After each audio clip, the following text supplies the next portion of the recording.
Doctor মুবাশশির Hossain, তাহলে আমি একটু বলি, সেটা হচ্ছে যে কথাটি আসলে একটু আগেই বললাম, যে একটি পলিটিক্যাল পার্টি, সেই পলিটিক্যাল পার্টি যদি নিজেরাই তাদের আলটিমেট লক্ষ্য যদি ডেমোক্রেসি না হয়, তার কাছ থেকে আবার তারা বলছে গণতন্ত্রকে সুসংহত করার জন্য প্রতিষ্ঠানকে সংস্কার করার কথা বলছে, কিন্তু তাদেরই আলটিমেট লক্ষ্য গণতন্ত্র না। এটাকে আপনি কিভাবে দেখেন? এইটা আমি এটা বিভিন্ন রকম ইন্টারপ্রিটেশন আছে। এক নম্বর হচ্ছে যে আমি জানি না আপনি কি এনসিপির কথা না, আমি জামাত ইসলামের কথা বলছি। জামাত ইসলামী তো আসলে তাদের আগামী লক্ষ্য তো শরিয়া, ইসলামী শরিয়া কায়েম করা। তারা বলছে যে আমরা আস্তে আস্তে যাব। তো তার মানে হচ্ছে যে ইসলামী শরিয়া কায়েম করতে চাইলে তার তো ডেমোক্রেসি, আমরা যে ডেমোক্রেসির কথা বলছি সেই ডেমোক্রেসির সাথে একটা বিস্তর তফাৎ আছে। এবং তাদের দলের মধ্যেও আপনি জানেন যে নারীদেরকে পড়াতে পারবে না পুরুষরা। এগুলো তো আসলে ডেমোক্রেসির কনসেপ্টের সাথে একেবারেই যায় না। সেখানে বর্ণকে আলাদা করে দেখা হচ্ছে, ধর্মকে আলাদা করে দেখা হচ্ছে, তো লিঙ্গকে আলাদা করে দেখা হচ্ছে। কিন্তু একই সাথে মানে আপনার সব কথার সাথে আমি একমত, তাদের যে বিষয়টা।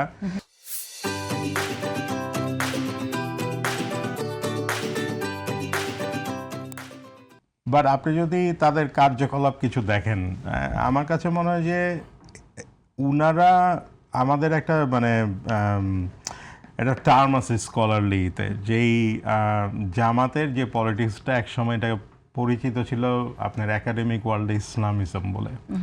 তো জামাতের মতো বিভিন্ন পার্টি, যেমন ধরেন এরা টার্কি বা আপনার মালয়েশিয়া, ইন্দোনেশিয়াতে এই পার্টিগুলা ধীরে ধীরে ইলেকটোরাল প্রসেসে পার্টিসিপেট করার জন্য আস্তে আস্তে ওপেন হয়।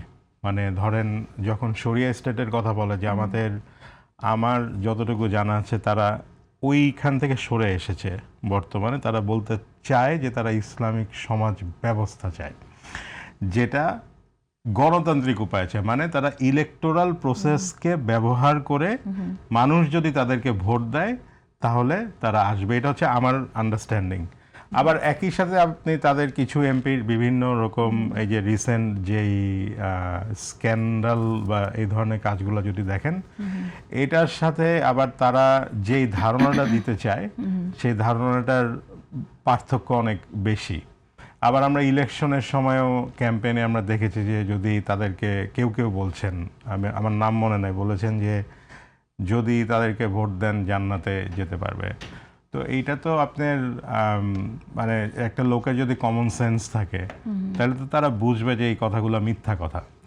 তো ওই জায়গাটাতে আবার আসি যে পলিটিক্যাল ক্যাম্পেইনে তো মিথ্যা কথা বলেই সবাই, পার্টিগুলো কিছু না কিছু মিথ্যা কথা বিভিন্ন জায়গায় বলে থাকে।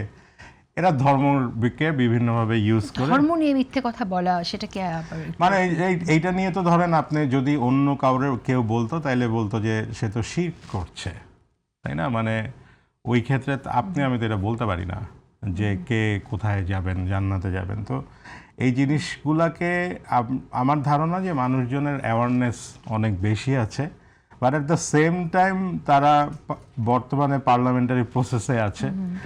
আমার কাছে যেটা মনে হয় যে ফিউচারে যেটা হবে যে অন্যান্য দেশের এক্সাম্পল যদি আপনি নেন, ইন্দোনেশিয়ার বা মালয়েশিয়ার অথবা টার্কির, এটা ধীরে ধীরে এই ফরম্যাট থেকে অন্য ধারায় চলে যাবে, যেটা অনেক বেশি আপনার ইউরোপে যেমন আছে যে কিছুটা খ্রিস্টান ডেমোক্রেটিক এই দিক থেকে, হয়তোবা জামাতের এই বর্তমান লিডারশিপে যাবে না, কিন্তু আপনি জানেন যে আরেকটা গ্রুপ কিন্তু বাংলাদেশে আছে, এদের কোনো পলিটিক্যাল ফর্ম নেই, যারা অনেকটা একেপির মতো একটা সমাজ ব্যবস্থা দেখতে চায়।